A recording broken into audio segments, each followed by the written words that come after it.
बोलो जयकारा। बोलो मेरे श्री गुरु महाराज की जय। श्री सद्गुरुदेव भगवान की जय। बोलो श्री परमहंस दयाल जी महाराज की जय। बोलो श्री नंगली निवासी भगवान की जय। श्री अद्वैतानंद सच्चिदानंद प्रकाश।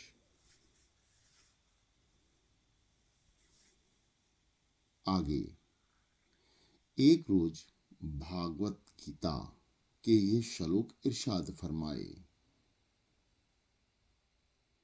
ध्यातो विशन पुंसाः संगस्ते पूंज जयते संगस्त जयन्ते कामः कामः क्रोधा ध्यो भजते क्रोधः भवति समहो समहो हस्तिम त्रिभम स्मृति भ्रश्यन्तु दिनेशो बुद्धिनाशा प्राणतस्य काम एष क्रोध एष रजोगुण संभवतः महाशने महापापात्मा विद्यान नाम ही वर्ण्यम। अर्थात तर्जुम महासुतात यानी विषयों की तरफ तजव्वुर रखने वाले इंसान को उनसे ताल्लुक हो जाता है।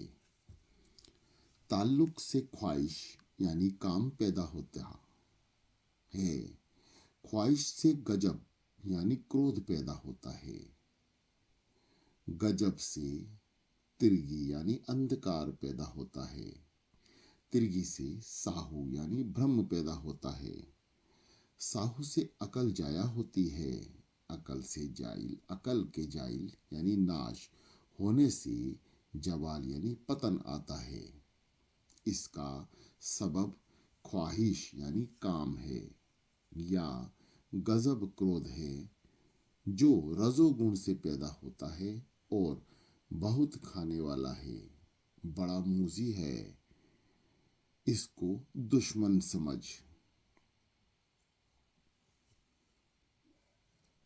इंसान के दिल और ख्याल की गर्दन बेशुमार रस्सियों से बंध रही है, जिनको उर्फ यानी दूसरे शब्दों में ताल्लुकात कहते हैं। ये 4 किस्म के होते हैं, जानी, माली, दीनी, दुनियावी।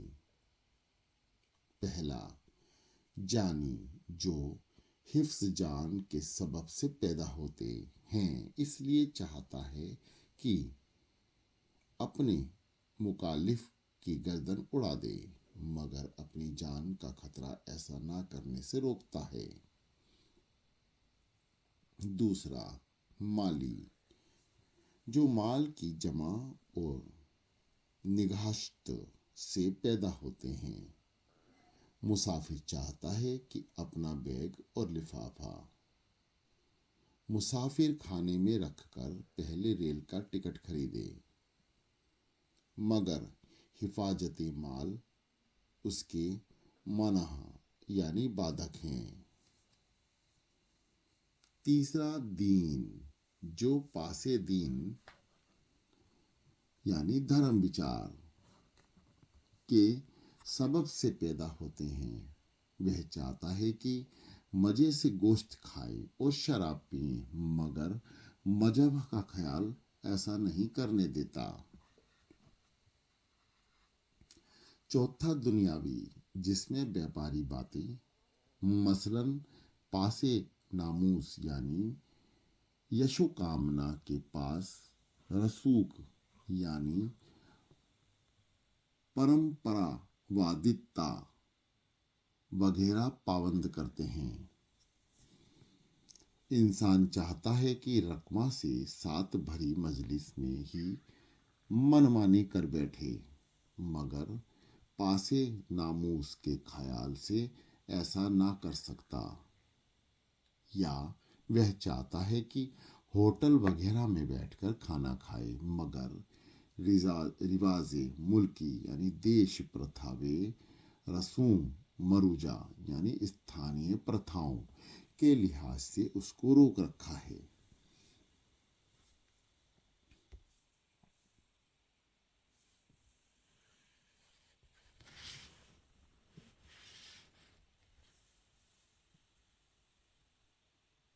लेकिन अगर गौर से देखा जाए तो लाखों क्या बल्कि करोड़ों में ऐसा शख्स मिलना मुहाल बल्कि नामुमकिन है।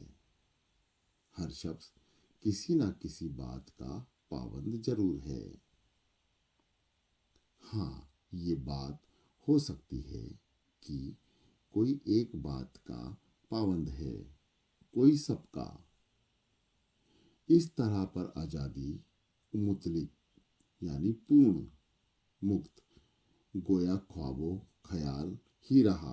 आज़ादी इजाफी यानी अपेक्षाकृत बेशक हो सकती है, जो एक को दूसरे से निस्बत ज़्यादा हासिल है। अगर कोई इन बातों से कतः ताल्लुक यानी संबंध विच्छेद कर ले तो उसको छेड़ने का ख्याल दिल में जरूर आता है, और वह भी एक किस्म की पाबंदी है। बे अलुकंपन की आखिर कैद है, खबर पाई खातिर ये आजाद में।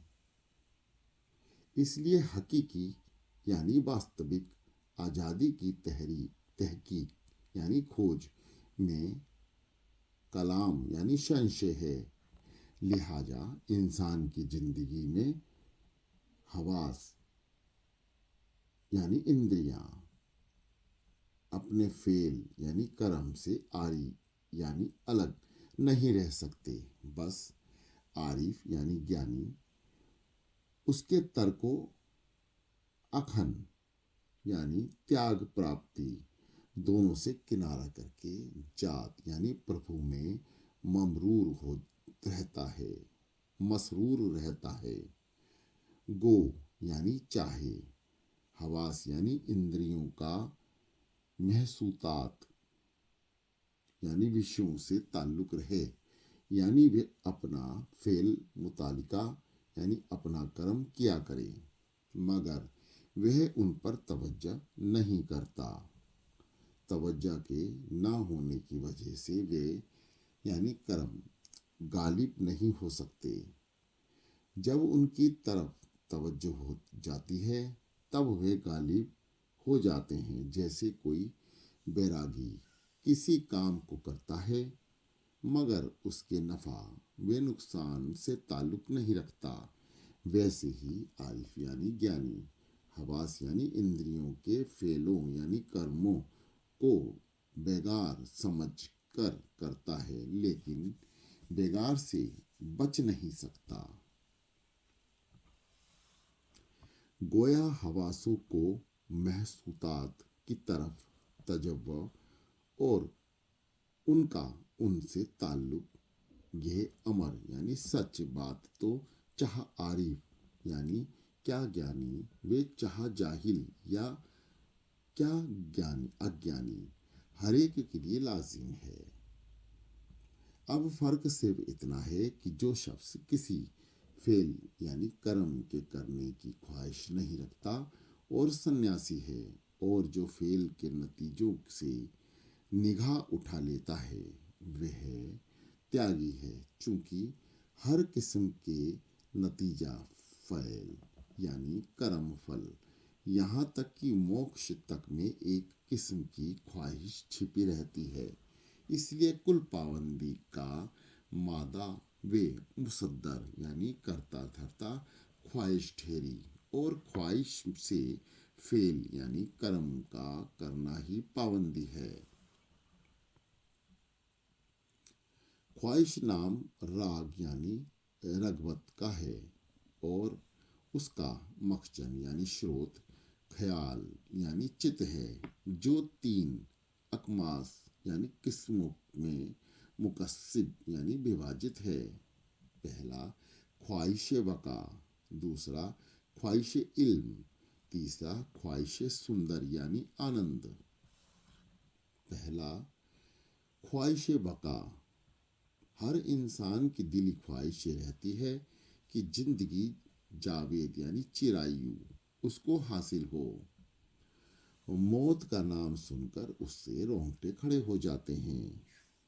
आब हयात यानी संजीवनी और अमृत का नाम ख्याल, दवा दारू की फिक्र बे, खैर खैरात यानी दान पुण्य, हर एक बात में यही मुद्दा है कि मौत से छुटकारा मिले। मगर जब जमाना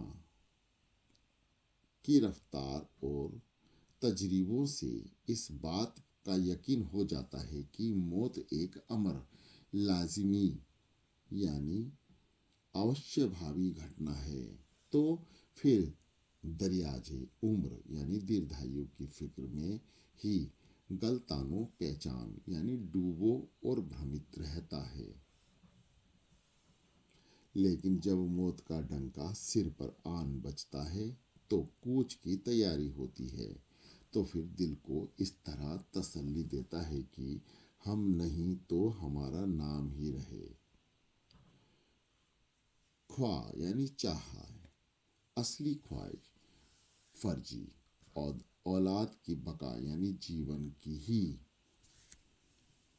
अपनी बका समझकर और उसको अपना कायम मुकाम यानी उत्तराधिकारी और नाम लेवा ख्याल करके उसकी तरक्की वे उम्र दराज यानी दीर्घायु की कामना करता है। और मंसूबे यानी योजनाएं बांधता है। यहाँ तक कि कुआं, तालाब, पुल, बाग, खानगाह यानी समाधि स्थल, महासराय, तकलीफों, तरनस्फीफ, आजादो अख्तरा, इन सब यादगारों के बिना यानी आधार मामूमन इसी ख्वाहिश पर हैं कि दुनिया में हमारा नाम बाकी रहे। दूसरा, ख्वाहिश इल्म। बच्चा, बूढ़ा, जाहिल, आलिम, गंवार, हकीम, किसी इतवा यानी पादवी या पेश का आदमी हो, सब में ये ख्वाहिश कुदरती तौर पर पाई जाती है। बच्चा बाप से पूछता है कि आसमान क्या है, जमीन क्यों गिर बनी, जमीन क्यों कर बनी, सूरज क्यों घूमता है, चांद क्यों घटता बढ़ता है, तारे किसने बनाए।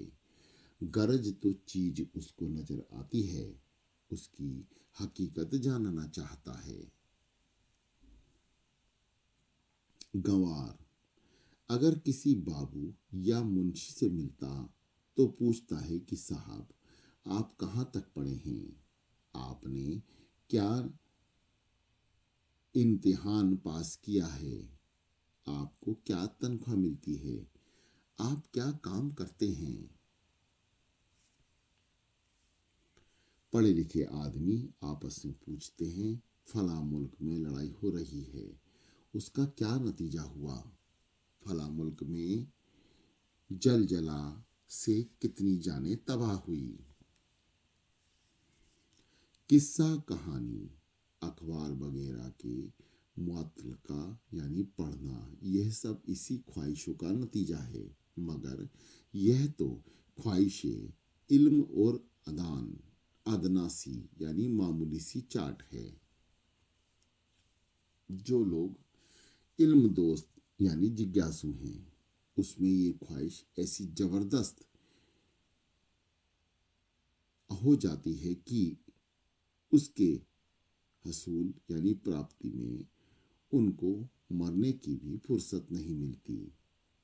तिब्बी, रियाजी, फलसफा, मजहब वगैरह मुख्तलिफ आलूमों, कानून यानी ज्ञान विज्ञान की किताबों को तालीफ व नसनीफ यानी रचना इसकी ही बदौलत होती है। मगर इस ख्वाहिश का एक खासा विशेषता है मगर इस ख्वाहिश का ये खासा यानी विशेषता है कि कभी पूरी नहीं होती। आदमी हमेशा यही चाहता है कि हर शे की असलियत व हकीकत को जाने, मगर कुदरत की कवानीन यानी कानून व इसरार यानी रहस्य बेहद हैं।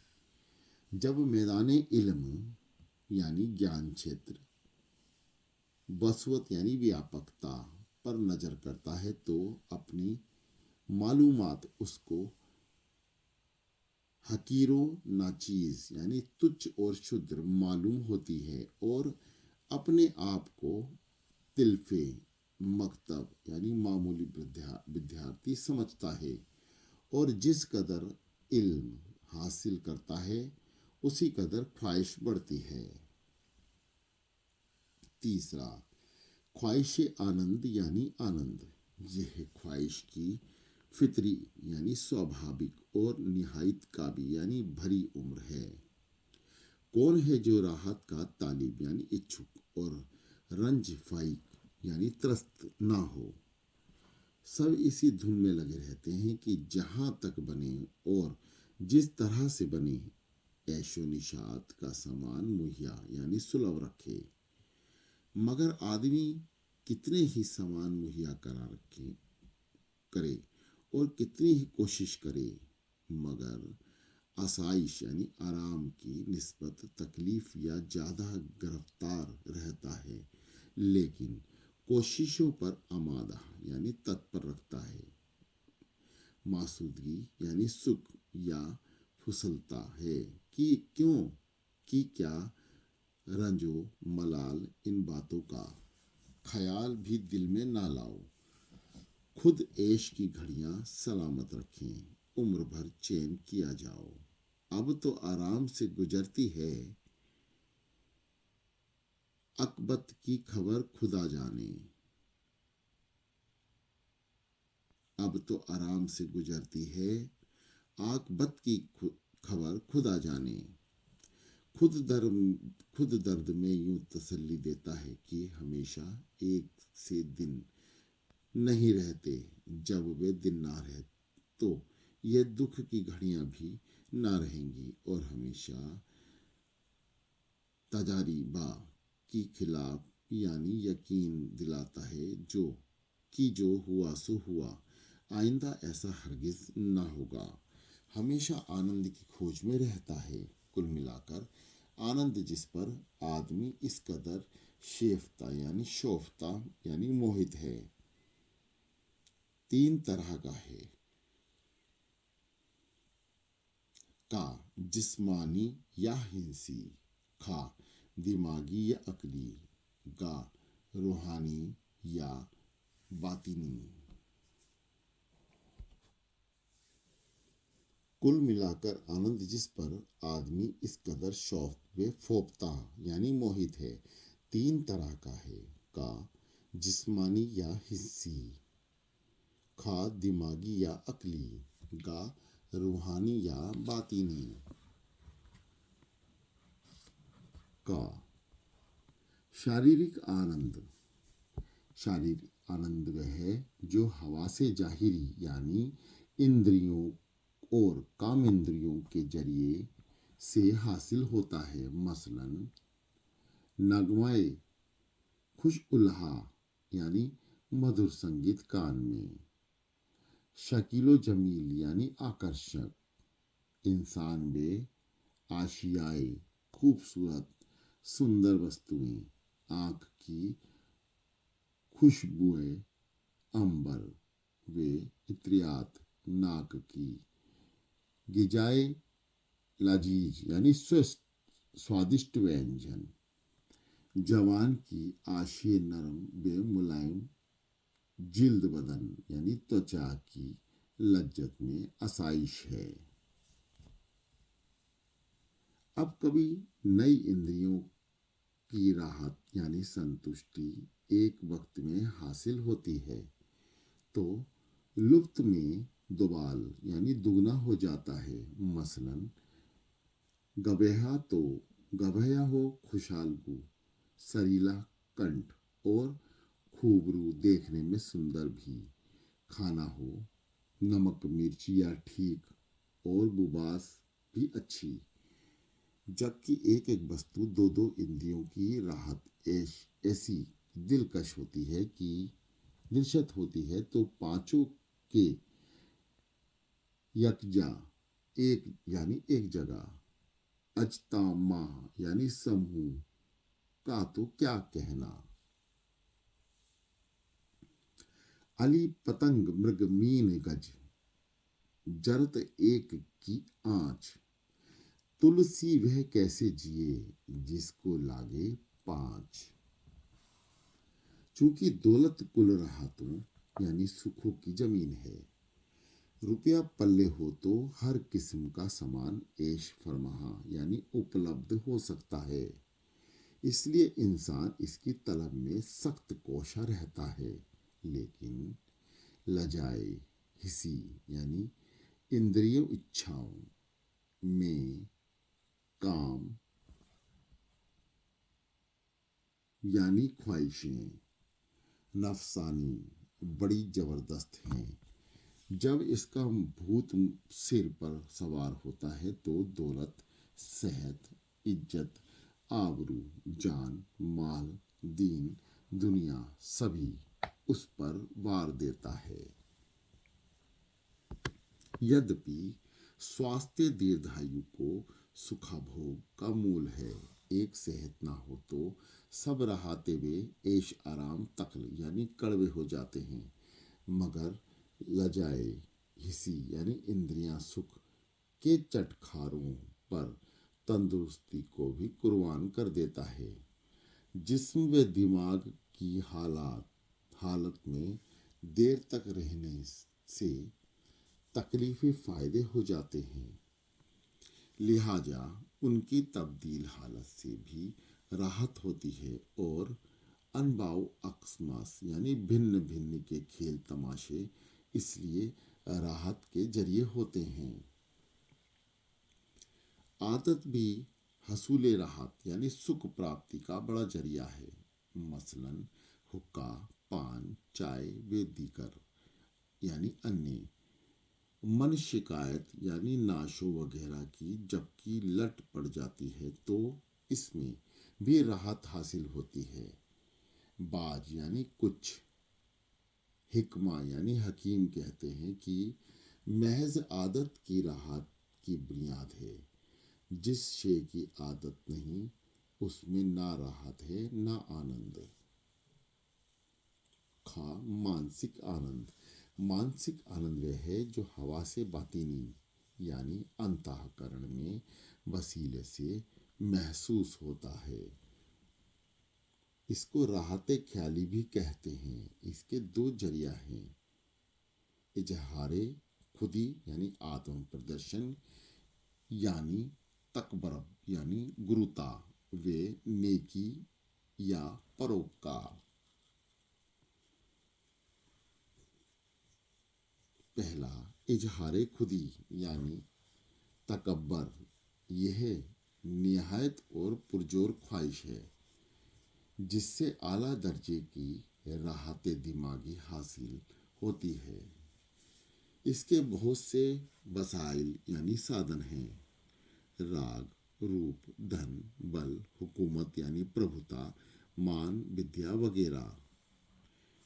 मालो इल्मो जहदो तकबाना सो सब, हुस्नो कुबातहा बिर के ये सबब।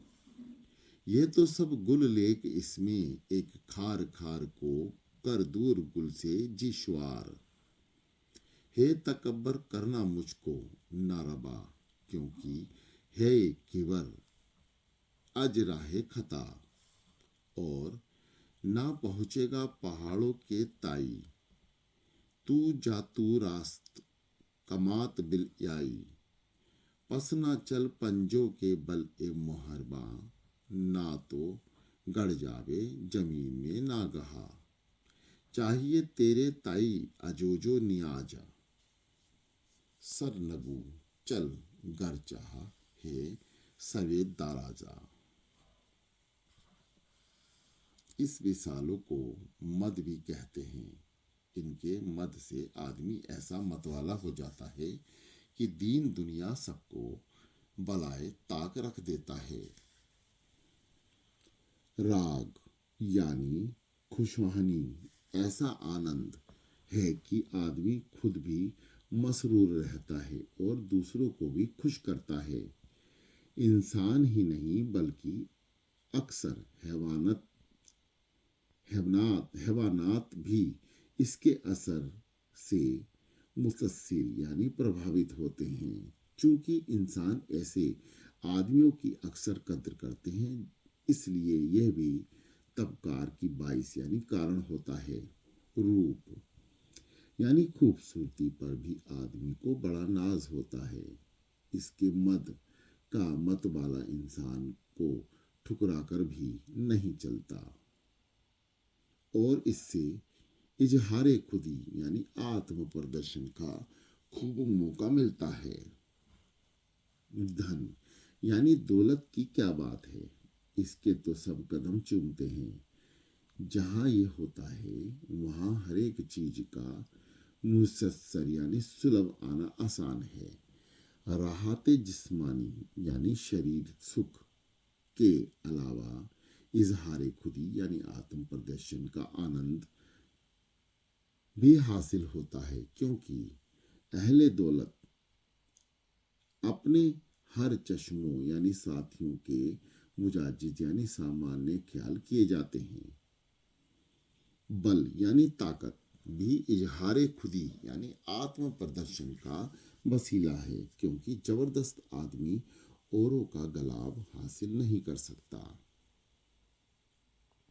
प्रभुता यानी हुकूमत के आला उच्चतम जरिया हाज इजहार खुदी का है।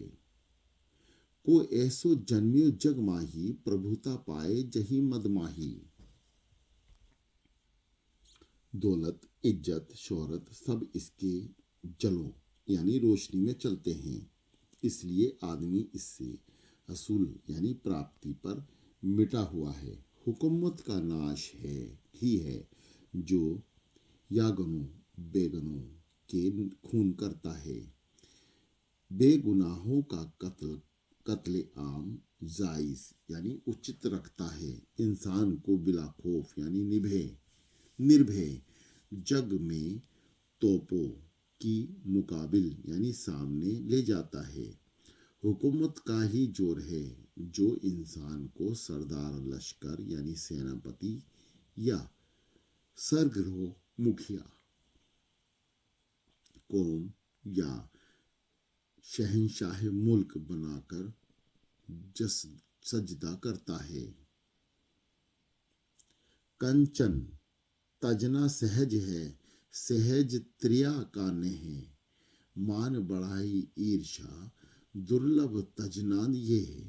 यह ख्वाहिश सर्द या जाए मगर नाकामी की ख्वाहिश अक्सर दिल में बनी रहती है। कैसा कि तार कुल दुनिया यानी वितराग वे तमहा निस्पृह वे नसफ यानी इंद्रियाजित हो। एक लफ्ज खिलाफे शान कह दीजिए फौरन ची बेजबी यानी आग बबूला हो जाएगा। अक्सर इंसान खुद नहीं जानता कि उससे क्या ख्वाहिश बाकी है, हालांकि दीन के पर्दों में छिपी रहती है, इसलिए इसका दूर करना कठिन काम है। विद्या यानी इल्म की इजहार खुदी यानी आत्म प्रदर्शन का वसीला है। अगर इसमें एक खूबी है यह है कि जैसे जैसे इल्म बढ़ता जाता है वैसे वैसे खुदी घटती जाती है। आलिम यानी ज्ञानी बड़ा काबिल कद्र है। राजा की अपने मुल्क में ही कद्रो कद्रो बजालत यानी मान सम्मान होता है। आलिम जहाँ जाए वहीं इज्जत पाता है। इसमें एक फजालियत यानी श्रेष्ठता यह है कि यह दिगर यानी अन्य जिस्मानी राहतों से जुदा यानी तकलीफ वे देर पा होता है। दूसरी खूबी यह है कि इसमें औरों को शरीर करने से कुछ घाटा नहीं होता। तीसरी बुजुर्गी यानी महत्ता यह है कि इसकी जाति यानी अधिकार में कुछ अंदेशा खराबी का नहीं रहता, जैसा कि और जिस्मानी सेहतों में होता है कि जहां हद की जाति यानी अधिकता में कुछ अंदेशा खराबी नहीं हो रहता, जैसा जैसा कि और जिस्मानी राहतों में होता है कि जहां तक से हद बढ़े आदमी को ले डूबे, बल्कि इसके बक्सर यानी विपरीत, जितनी इल्म ख्वाहिश बढ़ेगी उतनी ही आदमी की तरक्की होगी और वे रफ्ता रफ्ता धीरे धीरे इंसान को राह रास्ते सम्मान की तरफ ले जाएगी। दूसरा, परोपकार या नेकी। राहत दिमागी यानी मानसिक सुख के हसूल यानी प्राप्ति का दूसरा वसीला है।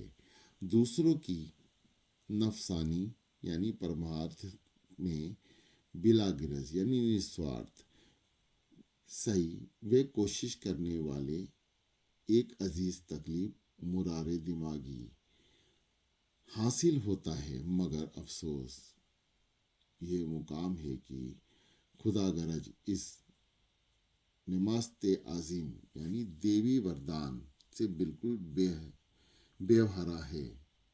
जो शख्स इसकी लज्जत से कुछ भी आशाना यानी लगाव रखने वाला हो जाता है, वह अपना तन मन धन व जान उस पर निसार कर देता है और तमाम उम्र हकीमे वक्त यानी समय का शासक बनकर इस बेअदल यानी स्थायी राहत का मुल्क उठाता है। नेकी, रहम, हमदर्दी, मोहब्बत, शफाकत सब एक चश्मे के सोते निर्झर हैं। इंसान नेकी की बदौलत फरिश्ता बन जाता है और यह दुनिया सबको बहिश्त का मजा देती है। सरूर रूहानी, जब इंसान को नेकी की बदौलत सफाई कल्ब यानी आत्म शुद्धि हासिल होती है और आनंद पैदा होता है, जिसको सरूर रूहानी कहते हैं, मगर इस आनंद को सिर्फ पहले पहल ही मालूम कर सकते हैं। वे ऋषि मुनि ओलिया के नाम से मौसूम यानी संबोधित किए जाते हैं। उसका बयान है कि शरीर आनंद व सुरेरे दिमागी इसके अदन यानी तुच्छ मरातिब यानी अनुयायी है।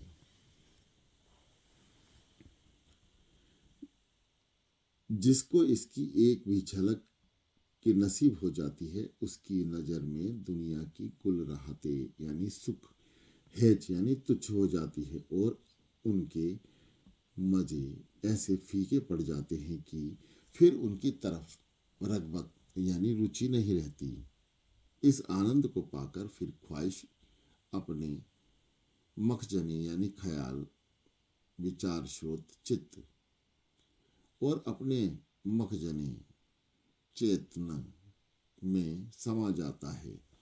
यहाँ पहुंचकर ख्वाहिश अपनी सूरत काफी यानी स्थूल रूप को छोड़कर हालत तकलीफ यानी सूक्ष्म अवस्था अख्तियार करती है और यह भी उसकी तलवो तमन्ना की सूरत बिल्कुल नेस्ती यानी नष्ट हो जाती है।